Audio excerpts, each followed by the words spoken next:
for all the people in it. We need each other. You need to have equals that you can just say, God, I'm failing at this and it's broken and I don't know what to do. But it's inappropriate for you to live those types of struggles out in front of your staff, right? Oh, yeah. You're the leader. You're casting vision. Building a business is really about constructing a machine. Building a business is really about constructing a machine that produces revenue even if you don't touch it. Even if you don't touch it. And really, once I understood that was the goal, I could change my paradigm. Here right now with Joshua Latimer from Quick Talk Podcast, Automate, Grow, Sell. This guy built a window cleaning business to $150,000 a month. Automated the whole business. You worked 5 hours a week, you said, the last year in your business. Last 2 years. 2 years, yeah. 5 hours a week. And then he sold his business and moved his family to Costa Rica. Costa Rica, pura vida. So, come on, Joshua Latimer. We don't talk at all about how to adjust the PSI of the thing and squeegee the perfect thing. It's not about that. It's about how to build the back end of your business, the stuff that is neglected. How do you build a real system where you can put $1 in the top and $2 come out the bottom? That is... All right, later. Nice knowing you. Peace. Bye. Now, it's no secret that having your own business can be very discouraging. It can be very tough. I did an amazing interview with a fellow by the name of Joshua Latimer. It's inside of my Window Cleaning Blueprint online course. I've taken it out of the course. There's like 30 hours of information. There's tons of stuff in there. But I've taken this one interview out of the course and I want to put it on YouTube for everybody to see. It's just so powerful, and I believe that it can change lives. If you're discouraged in your small business and it's just rough, you got to see this interview. Enjoy the video. Let everybody know how you got to where you're at in your story from the very beginning, the struggle to the triumph. Well, there's lots of ground to cover there because there's lots of struggle and a little bit of triumph at the end, but there's lots of pain and suffering along the way for sure. So I like talking about that part of the story too, because the internet's a really weird place, and so people hear my story or they'll hear about what I was able to accomplish. And when you're down in the gutter or you're just starting and you're struggling and it's not working, hearing stories like that, sometimes it can motivate you, but sometimes it just depresses you because you think, I can never do it. That's impossible. It's not real. And I thought the same things, and I had very humble beginnings. In fact, one of my favorite quotes of all time is from my mom. She always said, Josh, don't despise small beginnings, because everything big has to start small, right? And for me, I was a pizza delivery guy who went to community college for like 10 minutes. I stopped by. That's what I always say. I've always loved education, but never loved that, the college thing. It wasn't for me. It just wasn't. So I got married at 20. I delivered pizza. We lived in a trailer. We had nothing, right? Yeah. Living on love. I was the football player. I married my cheerleader girlfriend. We're still married. We have 4 kids now, but we've been going through this whole story together, as a family. But I remember my wife being at the grocery store, with lines of people behind her and trying to buy her groceries, and her debit cards declined, because there's no money. And she's humiliated, and she has to leave all of her stuff there as everyone stares at her, and it's awkward. And that happened multiple times. I mean, I remember people leaving some cash in our mailbox because, they just knew that we were broke, even though we didn't ask. Just by the grace of God, that happened. But it's a very humbling thing. So I've had the whole spectrum. Hey, real quick, that happened to me too. My wife called me at the grocery store, and our card got declined when I was getting my business off the ground. Mm-hmm. She was so humiliated standing with a cart full of groceries. And to me, I was like, dude, that's the last time, because now I'm affecting, the person that I love. Mm-hmm. And that's whatever it takes to get that drive, Well, when that happens to your wife, it's the most humiliating thing as a man because we're supposed to leave the cave, club something and drag it home. That's what we do. And apparently what I clubbed and dragged home was completely insufficient. So when that happens, my wife's humiliated, I'm embarrassed, I feel stupid. But really, you feel like a failure, and you're not a failure, but you feel the weight comes on you. But going from that place to where I am now, there's tons of stuff that happened to us in between. But I can say this: I've been really blessed to have my eyes opened by certain pieces of information, certain mentors, certain online learning tools that I stumbled upon early in my business after spinning my wheels and not really getting it. That really helped me pivot into building a business rather than just being self-employed. And there's a huge difference between those two things. Most small business owners are not really business owners in the way they should view the phrase business owner. They're really self-employed, meaning if you fall off a ladder, you don't get to buy groceries. If you get hurt or sick, you don't have money now, right? So building a business is really about constructing a machine, even if it's small, that produces revenue, even if you don't touch it. And really, once I understood that was the goal, I could change my paradigm. I could take off my I'm a window cleaner trying to make $500 a week mentality, trying to replace my pizza delivery income. Like I told my wife, if we can just make $500 a week, I'm golden. Like this would be a dream life, because I love the work. I love being outside and talking to people. If I can just get 4 customers, $125 each, I was just like, I gotta figure this out. But I was thinking so small, and I didn't even realize I was thinking small. And that wasn't wrong, but my point is that fast forward a couple years into my education of hard knocks and pain and suffering, I start to understand that I need to construct a machine rather than just my own job. And that having that moment is, I call it your milestone moment, but that changes everything. It flips everything on its head. And so that from that day forward, which is approximately year 2.5 in my window cleaning business, I started trying to build a little machine that didn't require me to touch it every second. And it's a multi-year process. I had a lot of pain and mistakes I made along the way, but the end result is you have a real asset, an asset that is better for your family, it's better for you, it's better for your lifestyle, it creates more freedom, it's better for your employees, creates more opportunity for everybody around you. Yeah, I want to go back real quick when you said the frustration on a window cleaning job. For those of you that own window cleaning businesses or you're just getting started, once you get a couple guys working for you, that's when it gets fun, because you have a system down, you know how you want everything to be, and as the business owner, at least I know I'm very meticulous, right? So a guy will walk into the house without the shoe covers on his feet. Then they won't put all the screens back, and you'll double check, and you feel like basically they don't do things the way that you would want them to do it, and they'll lie to your face because they don't feel like doing it, and they don't understand on the level that you understand that it's not about how we feel, it's about the client. It's about making this customer happy and getting referrals. So you feel like you're living in a nightmare, being ripped apart, because you have to go and personally double and triple and quadruple check everything down to the most immaculate detail, or for sure it won't get done right. And every time you think it's like, thinking you left a burner on at home and you've got an OCD about it, and you turn around and go home and make sure the stove is off. Well, it seems like in your own business, that burner will always be left on if you don't go back 20 times and even in your sleep to make sure that burner's left off. And now you're going to get into, I know you're just getting to the solution to that. Yeah, well, you're absolutely right. I mean, here's something that is a takeaway for everybody. Every single person that you bring in to work in your company is going to do exactly what you do, but a little bit less, right? And then that next layer, if your business scales and then you bring on someone else that maybe this guy trained this guy's going to do exactly what this guy does, but a little bit less. And so what happens is the wheels just start falling off your business with quality as you start to grow. And so most small artisan companies, I call them artisans, people that are technician, they're OCD, they want to do a great job, they need the glass to be perfect in the thing, if they pressure clean the house, the pH of the chemical, they're passionate, and I respect that. But here's what people miss, okay, is that our job, if we're going to try to build a business and not be self-employed, our job is to be the coach of our team, not the quarterback. And the first instinct when something goes wrong on a job site, like the employee falls short or they miss something or whatever, is to get frustrated and to jump in there and to try to fix it ourselves.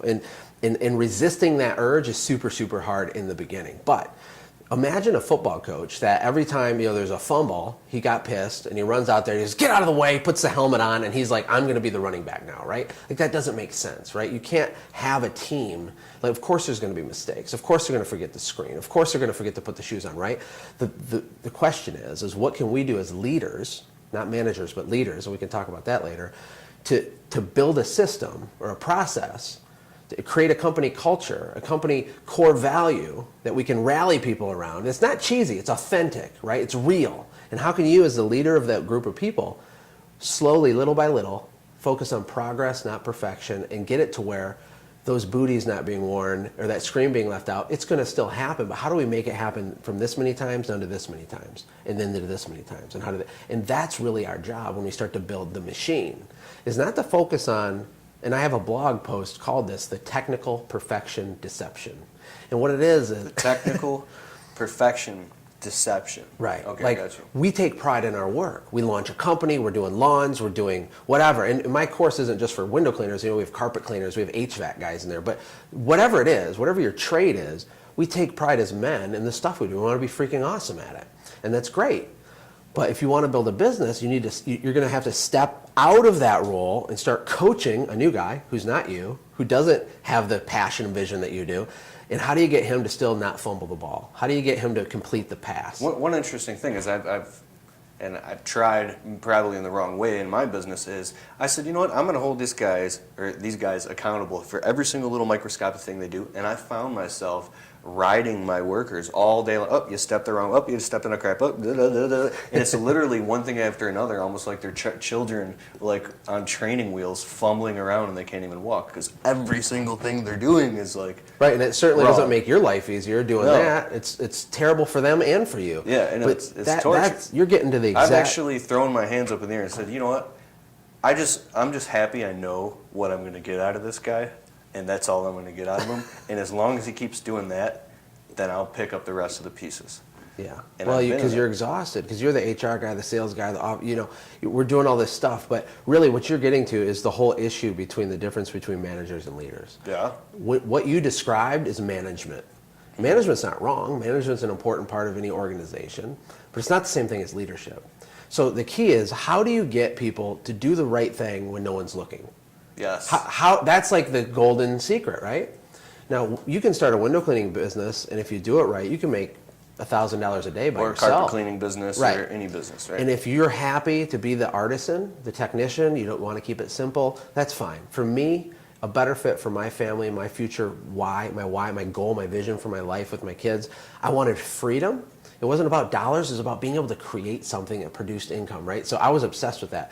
For those guys, for everybody watching this that resonates with you, you have to be a leader primarily and have some management systems and accountability in place because that's important. But leadership is where it can shift. And there's if you want to go down that road, we can talk about that a little Yeah. bit. Okay. Well, there's a lot to unpack, but the leadership is being the coach, not the quarterback. It's when the ball's dropped, you don't fix it, okay? You rally the team in an encouraging way so that the ball gets dropped less. And what that looks like inside of a small business is through investing into people on a personal level that's authentic, okay? And the very first thing you can do that's easy, okay, without overwhelming yourself if you're already so busy, is to ask yourself, first of all, okay, and this is a hard question for people, would you work for you? What's it like to work for yourself? And it's so easy to say, oh, these guys are idiots, and oh, what an idiot, get out of the way, moron, or let me do it. But really, put yourself, you're a young kid, what's it like to work for you? And you need to examine that, and what we want to do is create a situation to where... Funny thought when you think about it. It is, and it can be good or bad. And again, it's not perfection, it's just progress. We want to make progress in all these areas. So one example is young people are highly influential, and young people, the millennials and stuff that are coming up, they don't stay at one job for 30 years like our parents did. They don't do that. They float around. There's turnover. There's attrition. No one's reliable, right? Mm-hmm. So how do you get someone to stick? Well, in my company, I had 2 mind maps, right? So I created this thing called the Customer Lifecycle. And I examined every single touch point that a customer has with us from the time they first call us to the time they're long past us and they've referred us and what does that look like and how do we engage them? But I did the same thing with my employees. It is a critical, foundational principle truth in my companies to invest in relationships with people. That doesn't mean they're not accountable. If anything, when you have a team of people that they know that you care about them and it's authentic and you know their wife's name and you know their life's goal and you know that they have $7,000 in credit card debt and they want to get it paid off this year and you remember that and you're engaging them and not everything's about work, but you know what I'm saying? You're leading by example and you're enthusiastic and you're encouraging, but when they drop the ball, your accountability goes up, right? Those people don't want to let you down, right? So it starts from the first time you interview someone and through the whole onboarding process and training process, and then what a day in the life is like. And a lot of small business leaders drop the ball all the time. They tell them, be at the shop at 6. They're there at 6:05. But they're pissed if their employees are at 6:05. They tell them, we're not going to work any Saturdays this month. And then they do it on a Saturday. Or they'll say, whatever, unfulfilled promises, unmet expectations. And from an employee, it takes a toll, right? They're examining us. And they're like, do I buy in? Do I drink this Kool-Aid? Is this real? And if it isn't real, if you're not all in, as a sacrificial leader, that's what I call it. If you're not willing to, lead from the front of the pack and lay down your life for your team, they're never going to get buy-in. And the goal is to create this moment of buy-in. Once that happens, you create leaders, because managers replicate managers. They're going to do what you do, but a little bit less. And then this guy does a little bit. That's management. Leadership is all about doing the right thing when no one's looking, for a reason bigger than yourself, bigger than it's just company policy. It's because you are taking ownership for your life and your job position. And if someone leaves your company, they should leave your company saying, you know what, that was good for me. Like, I grew as a person, I grew as a professional. It was hard, but I'll always look back fondly working when I worked for Keith, And it's so much more than cleaning something. That's huge. That happened to me. I worked for a huge landscape company. I got fired for making YouTube videos at work. And that's how Wow. that changed my life. I had a YouTube channel at work, and I didn't think about it. Yeah. And they threatened to sue me and everything, but nothing happened. It was fine. But still to this day, I'm like, that company changed my life. I was going home, reading books and listening to audios about how businesses work and watching it happen all around me, watching 150 employees and learning about systems and protocols and all these different things. And there was one main leader there. He was our, direct upper manager, and this guy helped me change my life, brought me to tears plenty of times, taught me about the warrior mentality, and I don't think I would have made it in my business so quickly if it wasn't for that experience. So that does make sense, and he was all in, right, 100% committed. I didn't have any sense of separation that he hated his job or something. Mm-hmm. Like, you bring that into what you're doing, and that's huge. It's everything. Mm-hmm. If you want to build a machine, it's everything. If you want to build a business that serves you and your family, and you're not a slave to it. When you first start a company, I don't typically curse or anything, but your company, it's like it owns you, right? It makes you its slave, right? Mm-hmm. So it demands your time. The phone rings, there's nobody to answer it. You either do it or else you just suck and your business will suck, right? Mm-hmm. But as you grow and you start to bring in a small team, and you start to get a little bit of deal flow consistency, the phone rings, and you got a little activity, some momentum. If you decide that you want to build a business, build the box, the mechanism. Put $1 in the top, $2 comes out the bottom, and you didn't touch it, right? If that's the ultimate goal, right? Leadership is everything, right? So you got to be that guy. And, I think that for me in the early part, I kind of was hoping like my employees would save my day. I thought, oh, sweet, I'm ready to hire an employee. Finally, I can do less work now. That's not true. You have to do more work, because now I have to bring in this guy, create the systems, protocols, company vision, lead him, inspire him, all this stuff. I gotta just push and drive and make sure I'm paying attention. And it's more work in the beginning for a season, for a short while. But the yield that you get on the back end of producing someone like that who has buy-in is magnificent. You can't even imagine what it does. And doing that makes your business grow, because you have the customer lifecycle, the employee lifecycle. When you have happy employees, doesn't mean their life's perfect, doesn't mean they don't get stressed out, doesn't mean you don't make a mistake and they don't make a mistake. But when the general tone of your company is, we're building something special, we all get to be a part of this, we're all in the same boat, rowing in the same direction. When you get a little bit of that, and there's lots of tips and tricks I can share on how to do that, when you have that, your customers are happy as a byproduct, really, because customers usually, the large majority, they don't purchase perfection. They purchase a customer experience. They want to be served, right? Mm-hmm. Like, have you ever eaten a Steak and Shake? I know is close. When I was driving over here, there's a Steak and Shake. It's fine. I like Steak and Shake. But a meal experience at that restaurant isn't the same as going to Ruth's Chris Steakhouse. Okay, there's something different there, right? And it's not because, and there's a food quality difference, right? Let's say that the food quality gap's this, but the way that it feels as I eat here compared to here, the gap's probably like this to this, right? So I call that a value gap. And when you have really engaged employees who are really, just it's beating their head in a positive way. There's accountability, but it's just your core value. It's talked about every second, all the time, the customer, the experience. When that happens and your team's out there with buy-in, your customers are getting served, okay? And it creates a lot more perceived value. Guess what happens when there's lots of perceived value? You can demand higher prices. And people that pay higher prices enjoy what they pay for even more. We extract more value. My friend Kevin Dabrowski from Canada, he's a high-end business consultant. The guy's a genius. He has a book called The Whale Vomit Method. Awesome book. I think it's out of print, but he talks about this stuff. And your job is to create this customer experience that has a lot of value for the customer. So even though they get a quote for 300 and yours is 500, the way that it felt when they called your company and the way that you gave the estimate and just the high level, just the weird little things you do that are like, this is weird, this company's weird, they answered in one ring. They did the estimate the same day. The sheet they used is better than the other guy who wrote his price on the back of a business card. Oh, then they followed up, and then they weren't pushy. And then when they came into the job, the guy was like genuinely happy to be here. And then they put my knickknacks back in the same order that they took them off my window, right?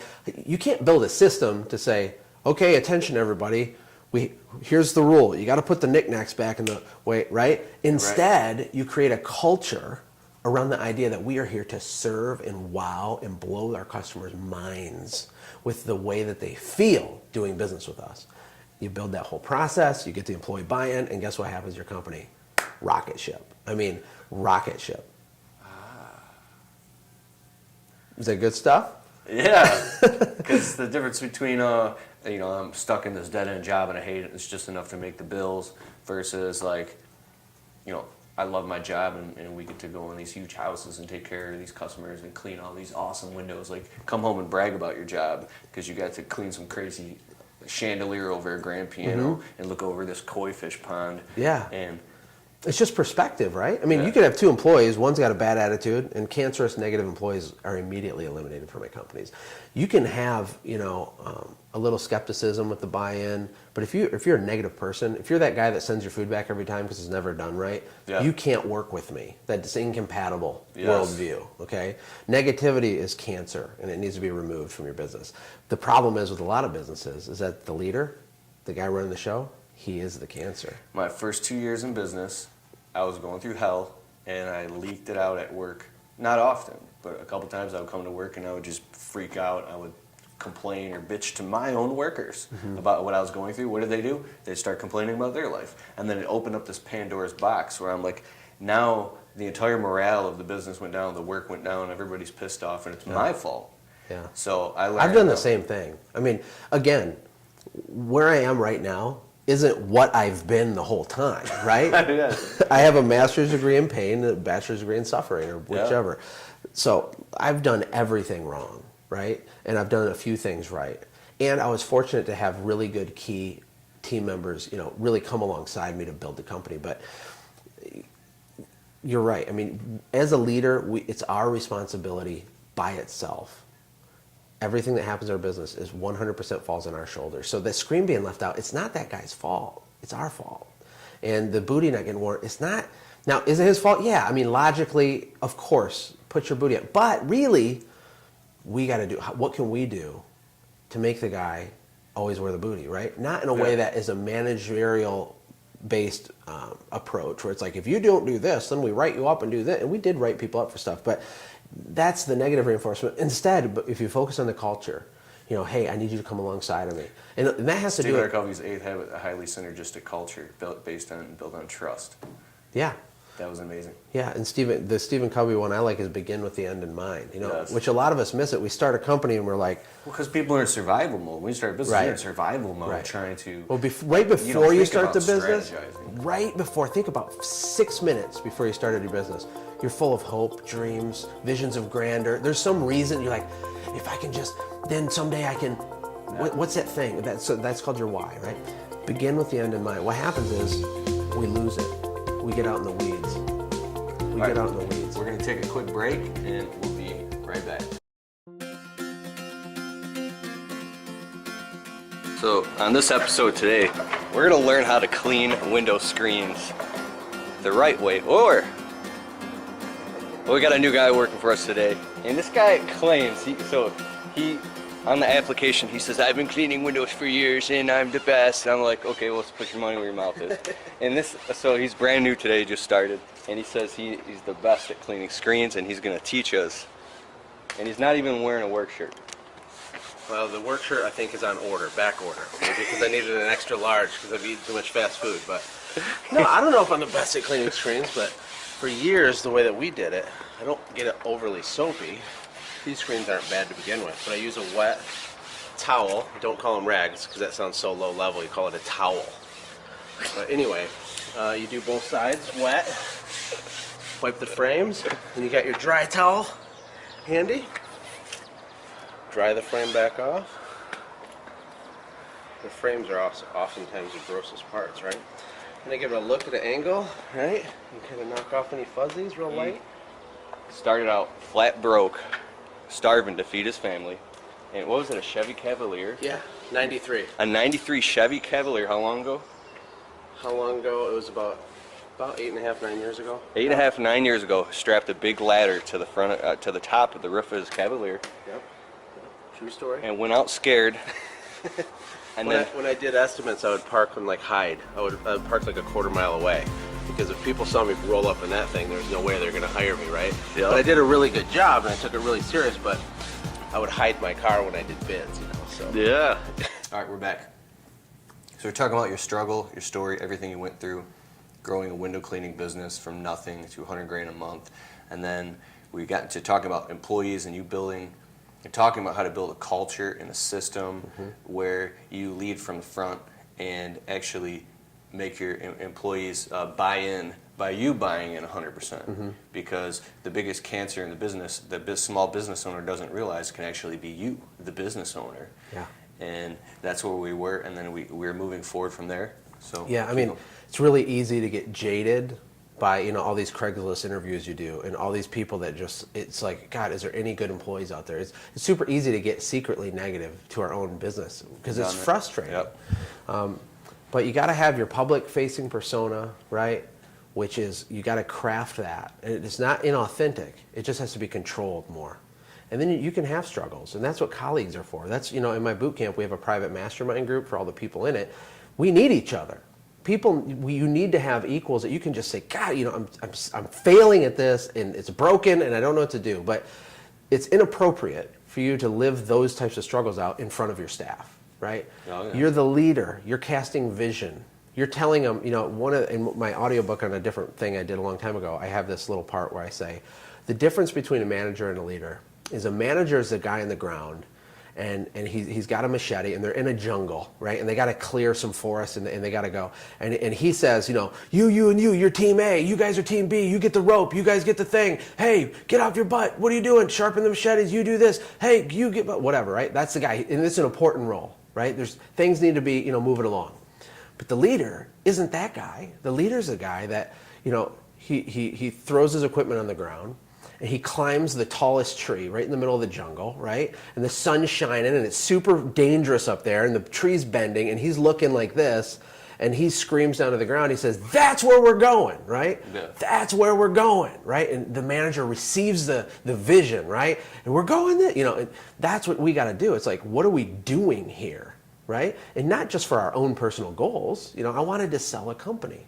That doesn't fire up my crew leaders. Hey guys, I really need you to come through for me here so I can move to Costa Rica and sell my company, right? Like, that's not their passion. So what I call this in my course is you have to give your staff a seat at the table. You have to let them participate and shape the vision and what it means to them, right?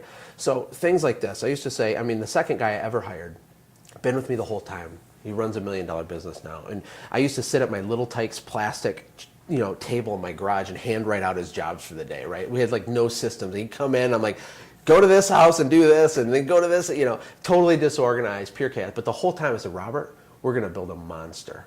We're gonna build a freaking monster, and we're gonna have 8 trucks, we're gonna have 10 trucks, and we're gonna do this, and we're gonna have $30,000 a week. So and someday you're gonna have a company car, and you're gonna get paid a salary, and you're gonna wear a clean shirt.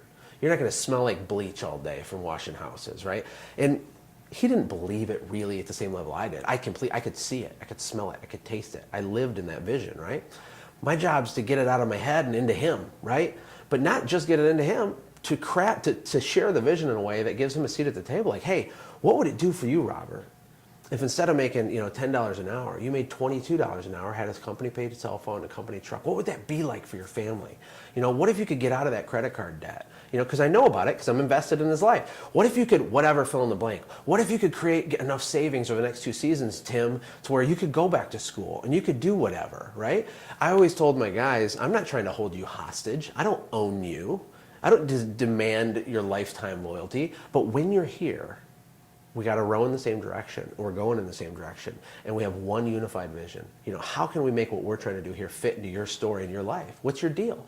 People love it when you do that, just like the guy that you worked for. I mean, he invested in you, right? Did he get paid a commission for every time he got somebody to be emotional? Did he get paid extra money because he connected? No, he just was leading you. And it inspires you. And when you're out mowing and you're pushing through and you're having a hard day, what's going to happen when you have Bob and Joe? And Bob has a manager who he knows is going to write him up again if he doesn't have the truck back at 5:01 and because his hours are overtime, he can't go over 4, whatever. And his phone's already blowing up, and his manager doesn't understand that this idiot customer screwed him and it's not his fault, right? And he's got to explain himself. That guy, what's his deal? And then you got Joe, who's inspired. He's driving around thinking that credit card debt paid off, and he's thinking about, this sucks, but this might be hard right now, but this isn't the end of the story. I have a seat at the table. I'm participating in the growth of this thing. And then you have weekly team meetings, and you recap your wins, and you celebrate your wins, right? You got to celebrate. Our busiest season is May and June in Michigan for us. July too, but it crescendos in June. Yeah. June, yeah, and it comes a little down in July. But I noticed that morale would be just wrecked by the time we get through the summer because you're just destroyed. You work a ton. It's ridiculous. It's hot. You're tired.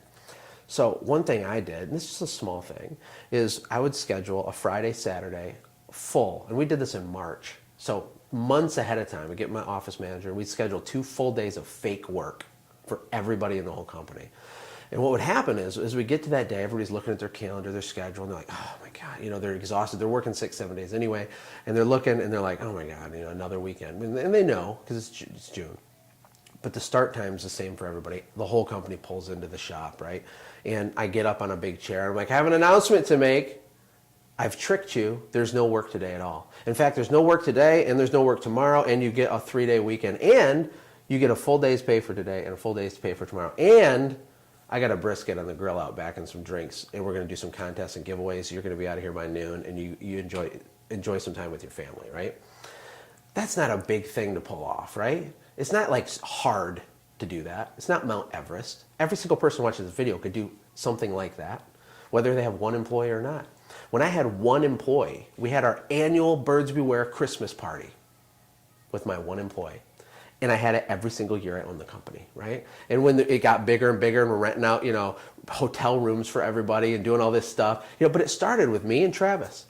And I was ridiculous with it. I said, Travis, the winner of this year's Golden Squeegee Award for 20 whatever year it was is you, because you're the only guy. But things like that matter, and investing in your team is how you take care of your customers. And taking care of your customers is how you get money to come out of that box you're building. It's awesome. Yeah, it's good. And we just had an array of stuff like that. So we can go whatever direction you want. We could talk about, selling your business or why that's important, or we could talk more about culture. You can kind of lead the way, whatever you think. That was really good. That was really good. That's all, and that's just a teaser. Okay, one final thing to cap off. When you are running your window cleaning business, you got it going. You're growing it. You're working your ass off. You're getting accounts. You've moved from storefronts and strips and plazas to getting into customers' homes and things like that. What about the dry times when there's no work and your belief goes down and you're pulling your hair out and you just cannot land a window cleaning job and it's totally dry like the dip for the new guys? Yeah. How do you keep it together at those times in the middle of those struggles when your hope wanes? I have a really good answer for that. Dave Ramsey is this guy I listen to. I don't know if you're a fan of him, but he says, he's always shocked every year around Christmas time. All of America is like, oh my God, it's Christmas. I have no money, but I have to buy Christmas presents, right? And they get their credit card out and they run up debt. And it's like they're surprised that Christmas is on December 25th again, right? Yeah. We know that it's there, but Yeah. we don't even think about it until we're right at the last minute, right? Yeah. And the same thing is true for our business. Like, not all cleaning companies have the same issue as we do in Michigan, but a lot of the northern states, there's ebbs and flows to your season, for sure.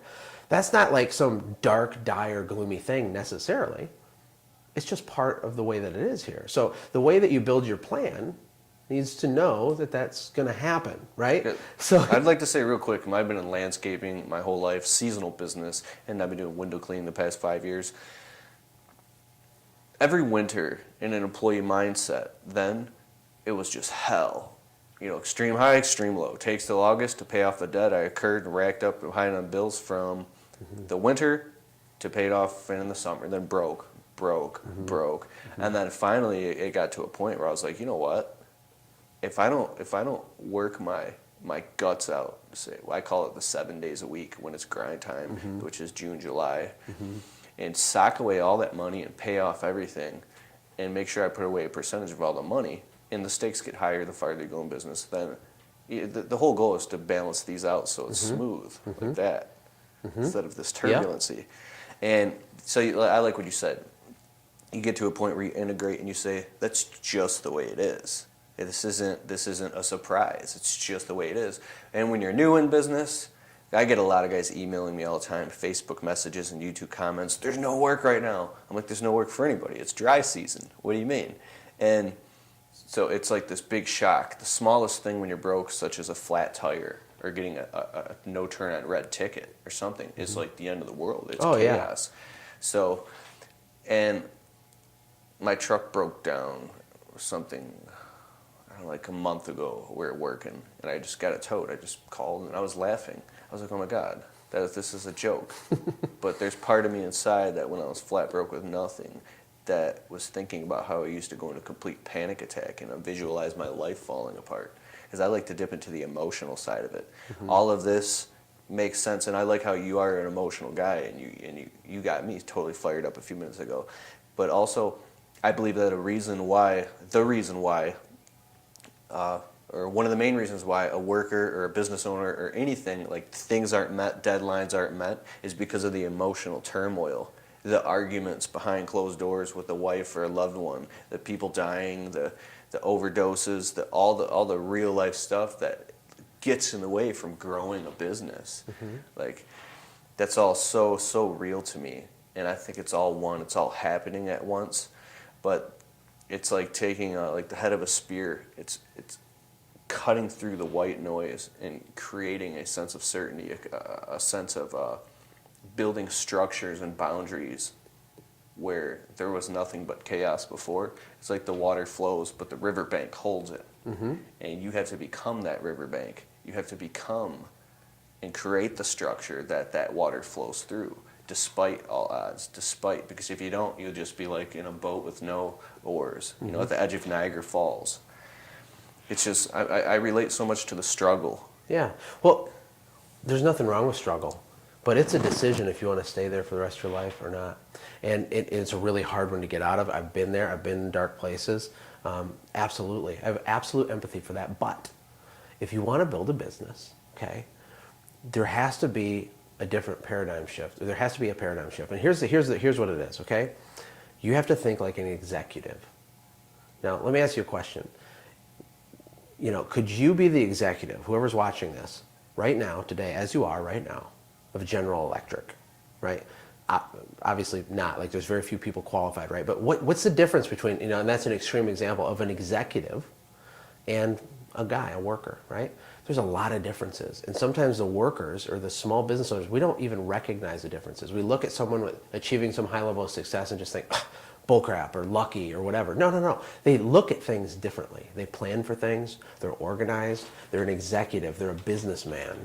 They're a businesswoman, right? And what you got to do with your business, no matter how small it is. Keep going, pardon me. I just want to make sure. Sure. What you have to do you want to keep talking or wait? Okay, this is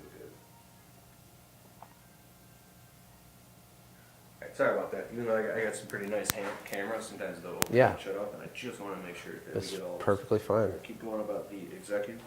Well, to think like an executive, you have to be like an executive with your tiny business. And it doesn't matter if it's just you. It's okay. Be an executive, not a technician. And if you know that there's seasonality in your business, plan for it. You have to have self-discipline and self-control. You can't grow as a person and still have the behavior of the person at this level. You actually have to change. And there's pain involved, right? If you're addicted to being depressed, if you're addicted to having chaos in your life, right? Because that's your normal, and whenever you start to succeed, you sabotage yourself because really your self-value is low. That sucks. But if you actually want to get out of that, you actually have to modify your behavior for real, and no one's going to save your day. You know, you got to do it. And what happens is, as you start to grow, you plan. It doesn't have to be emotional. The universe isn't mad at you because it's January and there's no work. But you know what? You just make business decisions ahead of time. You can't control everything. You didn't know you're going to get a flat tire, but you play the averages and you build your plan based on the normal of what you do know. And then you iterate, optimize, and adjust when things do happen. But it shouldn't be a surprise to you that there's ebbs and flows to a season. This guy's got me fired up. You're communicating the truth. It's the truth. And it might mean that you need to change your sphere of friends. It might mean that you need to get away from... That's the biggest thing right there. Getting negative people or negative friends out of your life. Yeah. Like it's like pulling like off a bandage or... It goes back to decision. Doesn't mean it's not painful, but it's still 100% absolutely in your own ability to control. And it doesn't mean it doesn't hurt people and that you're scared and you have uncertainty. Of course you do. But you need to use logic, and you need to look at what successful people have done and believe a little bit. It's okay to have a little bit of belief, like, you know what, man, I can do it. I think maybe I can't. I'm not all the way, but I think I can do it. I think I am. You know, my drinking buddies are bringing me down. You know, why you started a business, man? You're just going to fail. What, you really think you're going to be an executive of a company that changes other people's lives, produces jobs, produces big revenues, is profitable, and you can sell someday and move to... You really think that's going to happen when you spend the weekends with those people? You can't. Doesn't mean you don't love them. It doesn't mean anything. It's just a decision. What do you want more? Do you want to build the machine? Do you want to have the lifestyle you want? Or do you want to drink some beers with the guys who think the world's against them and the universe has conspired to keep them down? Because I can guarantee you it has not conspired to keep them down. They just think it's true. And for them, it is. That's amazing. It is. It Oh, is. dude, I had a couple buddies call me last night. I was friends with them years ago. And even though I never got into drinking, they were drunk. And they called me at midnight. And I was working. You know, shame on me for working at midnight. And they're like, man, you got to hang out, man. You got to come out sometime. And I was like, hey, man, I love you guys. But, you know, I chat with them for a few minutes, caught up with them. And I'm like, I got to go. And then they called again. And I just, like, got rid of the call because... And I'm not, and part of me, the ego side of me was like, in 5 years, you know, I'm going to be here and you're going to still be there fucking drinking. And it's not an ego side of you. It's what do you want, right? The very first thing in my boot camp, okay, the very first video. Which we're going to get into that too. But the very first thing, this has to start here, is what is your why? What are we trying to do here? Why did you start the thing that you're doing? Or why are you about to start the thing you're about to start? If you don't clearly define that, you're going to have problems, right? In church today, the pastor was talking about building a foundation, how he loves construction sites. And, you know, his favorite part of the process is when they dig the hole, right? They got this big, messy, muddy hole. And the beginning's always messy when you build something. There's so much uncertainty. You can't see it. You have the vision, the blueprint, but it doesn't exist, right? But when you lay that foundation, that is the number one most critical part of the entire process. Because if you're off a little, right, and your foundation for your business is your why, what are we trying to do specifically? Not, I want to be rich. That's not a why, okay? That's just nothing. That's useless. No, I want to have $100,000 a year in personal income and work 30 hours a week max. That's what I want. And I want to do it because a dream without a goal without a date is just a dream, okay? I want to do it by this time. Boom! Now we got a why. Now we can dig a hole, right? And every decision you make in your personal life, in the way that you hire people, in the systems, the way that you sell your stuff, the way you price your stuff, the way every single little tiny, minute, everything has to be lined up against that. And it has to match, right? Does this get me closer to that why or farther away, right? Once that foundation is there, once you have your why and you're hungry and you get it, then you can start to build the house, But cutting off a friendship like that is one of those decisions that you would have to make if it didn't match up with your why, right? So if your goal is this and you don't even know one person that does this right now, it's probably, it might be hard, but it's probably a good idea to pivot into a different type of friend group, right? Doesn't mean you're mean. It means you're serving your family and your goal. Let me tell you an interesting statistic. 10 out of 10 people die. It's pretty shocking, I know. It's not shocking at all, but we're not here forever. And, so many people lay on their deathbed with regrets. I don't want to be one of those people. I am terrified. There's a quote, a wise man thinks of death often. It doesn't mean because you're morbid. It means because we have a window. We woke up today. We have a little bit of time to do something. What are we doing? What do we want to do? Yeah. What are you out there doing? And create yourself a why, build a foundation, reverse engineer a plan that can get you there, align yourself with like-minded people, work the plan. You're going to fail, you're going to get frustrated, you're going to get mad, you're going to think the universe is against you, but your friend group is going to remind you that that's not the case and encourage you to keep going. And then you're going to look back and go, holy crap, we just did $10,000 today. $10,000 today. Yeah, and that can happen. When I started cleaning windows, I was thinking, I didn't even know what the upside was. I had no idea. But really, the upside is as far as you can imagine. I have friends now that have $5 million window cleaning companies. I have a guy that on my podcast next week has a $14 million carpet cleaning company. They're not any different than any of us, okay? Their why is a little bigger, and they understand how to architecture out a plan that will get them there, and they're executing on the plan. And trust me, they're not spending Friday night drinking with guys who make 22 grand a year and complain about their life. It's true. All right. Tell the guys where they can learn more about you, see your stuff, see more of your videos or trainings. And yeah, one of the easiest ways to connect with me is to listen to my podcast. And I interview awesome people about this type of stuff. And it's called quicktalkpodcast.com. And you can just go there. You can also just search for it on iTunes or Stitcher, and it's there. If you're needing more help with kind of putting some of this stuff in place, if your business is ready for that, there is a boot camp. It has limited spots. It's not always open because I work with small groups of people at a time, but that's located at automategrowsell.com. And that's my current business. I'm back at the beginning, laying my foundation with my new why for my new company, right? Mm-hmm. And I'm starting to put my team in place, and I've got my product, and I got my customers, and I'm creating my company culture, my customer lifecycle right now all over again for this business, just like I did with Birds Beware. And it's an amazing process, but this time I have an unfair advantage. Because I've went through all that pain, I can extract all that I've learned and apply it a lot faster. Yeah, with boom, this. boom, boom, boom. Yeah. So it's Birds Beware Window Cleaning was the company that you That's the company I founded, sold it to a company from California, and I'm out of that now. So now, if you want to find him, it's automategrowsell.com, and then his Quick Talk podcast. So there you have it. So like I said, all this lighting is set up. I just interviewed him for my course coming out called the Window Cleaning Blueprint: How to Start a Window Cleaning Business Right Now with No Startup Money. What we talked about of the struggles and tribulations a small business owner goes through and the hells of trying to get a business off the ground, it's just can be so discouraging at times. And he talked about, well, it's a secret, I can't tell you, right? So all right, so automategrowsell.com and the Quick Talk podcast if you want to learn more about him. All right, later. Bye.